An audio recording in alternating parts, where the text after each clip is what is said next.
são do sexto período, estão realizando um trabalho da disciplina de ESC, Exercício Profissional Nutricionista, ministrado pela professora Camila. E hoje nós iremos entrevistar uma professora nutricionista especializada em nutrição esportiva. Olá, boa tarde. Boa tarde. Qual o seu nome, quanto tempo de profissão e por que a escolha da área de nutrição esportiva? Meu nome é Renata Passos, eu faço 10 anos de formada, final desse ano, final do ano que vem. E de especialização eu devo ter 8 anos aproximadamente. Eu entrei para a nutrição porque eu queria nutrição esportiva. Então eu fui atleta até os 18 anos, joguei basquete. E na época eu não tinha nutricionista no clube e sentia falta de um acompanhamento. Isso piorou quando eu parei de jogar, porque eu parei de treinar com 18 anos e ganhei 3 quilos em 3 meses. Assim, ganhei 10 quilos em 3 meses, mais ou menos. E aí senti falta de ter alguém para te acompanhar, te explicar o que você tem que fazer. E perceber a falta que a nutrição fazia nesses locais. E aí eu resolvi me especializar, basicamente por causa disso. Então eu já entrei na faculdade sabendo que eu ia para a esportiva. E o que vem a ser a nutrição esportiva? Então, nutrição esportiva é uma cadeira da nutrição que associa diferentes disciplinas. Então, além da gente olhar sobre os aspectos da nutrição, a gente olha para a bioquímica, a gente olha muito para a fisiologia, principalmente fisiologia do exercício, e a gente tem que entender, dentro da área da nutrição, vários aspectos para fazer com que o corpo de um atleta que está passando por um momento de estresse, que é atividade física, tenha o menos impacto possível, baseado no que ele está se alimentando. Então, assim, para ele não ficar deficiente, para ele ter o acesso aos nutrientes necessários, para ele entender quando ele precisa de um nutriente ou do outro por causa do sistema energético que está envolvido. Então, são várias etapas e diferentes disciplinas que a gente associa para tentar fazer com que um atleta tenha tanto saúde quanto mais rendimento. Então, a gente sempre pensa no rendimento esportivo e na saúde desse paciente também. E a quem é recomendada a nutrição esportiva e quais os seus principais objetivos? A quem é recomendado, você diz o quê? De pessoas? Isso. As pessoas que a gente vai aplicar a nutrição esportiva. Na verdade, a gente pode aplicar a nutrição esportiva em várias faixas etárias. Normalmente, o sonho do nutricionista esportivo é trabalhar com atletas de ponta. E aí pode ser um jogador de futebol, pode ser um montanhista, qualquer atleta de ponta. Mas isso é menos de 10% do que a gente vai receber na prática. Então, na prática, a gente atende muito praticante de atividade física. E a gente tenta os mesmos objetivos em menor escala. Nem sempre o praticante de atividade física quer desempenho. Muitas vezes ele quer estética, muitas vezes ele quer só melhorar a saúde ou correr melhor para desempenhar a atividade que ele se propõe. Então, a gente tem muitos objetivos com pessoas diferentes. Pode ser criança, pode ser adolescente, pode ser idoso. O importante é que a gente consiga alcançar um objetivo e fazer com que ele pratique melhor a atividade física que ele está se propondo. Então, nem sempre é um atleta. Mas quando é um atleta, a gente se sente bem melhor. E como é feita a suplementação do esportista? Como é feito, aí é sempre individualizado, né? Então, nunca tem uma receita de bolo e eu nunca vou sugerir um suplemento para 2 atletas só porque o daqui está usando e o outro quer usar também. Na verdade, depende da modalidade, depende da intensidade do esporte que ele pratica, depende da duração. E aí a gente vai verificar se tem necessidade mesmo de suplementação, se a alimentação desse cara está adequada o suficiente ou não. Se a alimentação não estiver adequada, a gente primeiro adequa a alimentação para depois colocar um suplemento. Mas a gente vai pensar na finalidade. Então, é um cara que precisa de suplemento para recuperar a massa muscular pós-treino. Aí a gente vai pensar no suplemento rico em proteína.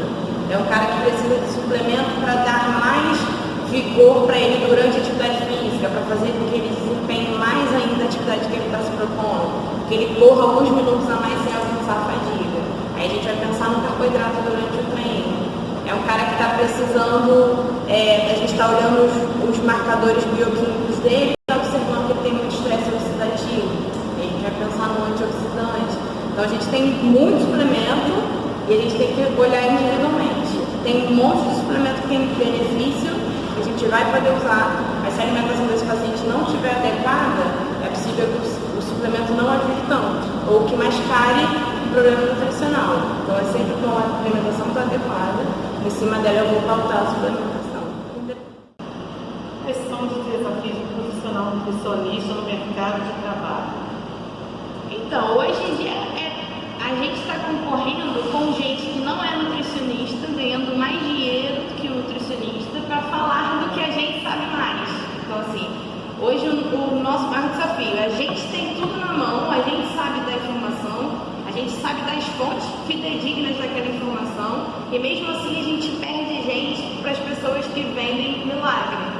Então, eu sei que isso vem muito do que a população acredita, que ela acha que é mais rápido, é mais fácil perder peso e acaba caindo no ponto do vicário, como vem acontecendo nos últimos anos. Mas a gente tem que deixar bem claro que só quem é o responsável por dieta, só quem é o responsável pela nutrição é o nutricionista. E aí eu acho que o que falta mesmo é a gente se colocar mais na frente quando acontece algum problema desse, como aconteceu recentemente com essa blogueira. Então é a gente bater de frente, literalmente.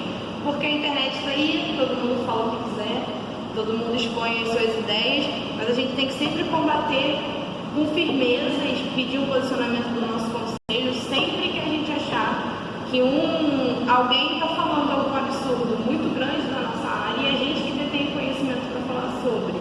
E aí eu acho que é assim que a gente precisa combater, porque a era da informação, todo mundo recebe informação o tempo todo, a gente vai brigar com isso o tempo inteiro e a gente vai precisar se adaptar. Por que o consumo de líquidos é tão importante para os corredores de maratona? Então, a gente sempre pensa na desidratação, e aí um dos defeitos da desidratação é perda de rendimento.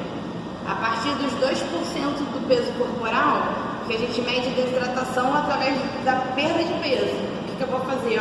Meu paciente já perdeu 2% do peso que ele começou a atividade. Se a gente indica que ele já perdeu 2% do peso inicial, isso já começa a ser considerado uma desidratação que vai prejudicar o desempenho dele. E aí, por isso, eu preciso de reposição de líquido. O que a gente fala? Que durante uma atividade física intensa, dependendo da umidade do calor, da temperatura, um indivíduo pode perder até 6 vezes mais do que ele perde normalmente. E aí, essa sudorese excessiva pode ser reposta com a ingestão de 150 a 200 ml a cada 20, 30 minutos de atividade. Então, não é uma ingestão de muito líquido, mas ela é suficiente para que o paciente não entre em desidratação. E a maior preocupação com desidratação é queda de rendimento e, por exemplo, dificuldade do corpo de manter a temperatura corporal, porque ele começa a perder muito líquido, não consegue fazer a troca com o meio externo, pode ter o que a gente chama de hipertermia, o corpo ficar quente demais, e aí esse paciente pode ter um colapso generalizado pela falta de líquido. Então, nesse caso, a reposição de líquido é para manter a temperatura do corpo adequada enquanto ele faz atividade física e também para manter a água circulando para a maioria dos órgãos. E aí, uma desidratação, por exemplo, faz o sangue até ficar mais viscoso. Então, a gente precisa ter uma quantidade ideal de água para que isso não aconteça. E aí, 150 a 200 ml de 20 a 30 minutos é uma ótima reposição pensando nisso. Tem atleta que vai dar uma bochechada, 2, daqui a pouco pega um copinho de novo, não enche muita água, mas eu jogo água na cabeça, já diminui a temperatura corporal, já faz bastante diferença. O objetivo é que ele não chegue no final da prova desidratado, ou seja, que a perda de peso dele seja menos que 2% do peso inicial, para que a desidratação não tenha impacto no desempenho dele. Obrigada, Renata. Nossa entrevista termina aqui com a nutricionista Renata, que é especialista em esportiva. Renata, te agradeço pela sua atenção. Tá? Obrigada a vocês. Obrigada, tá?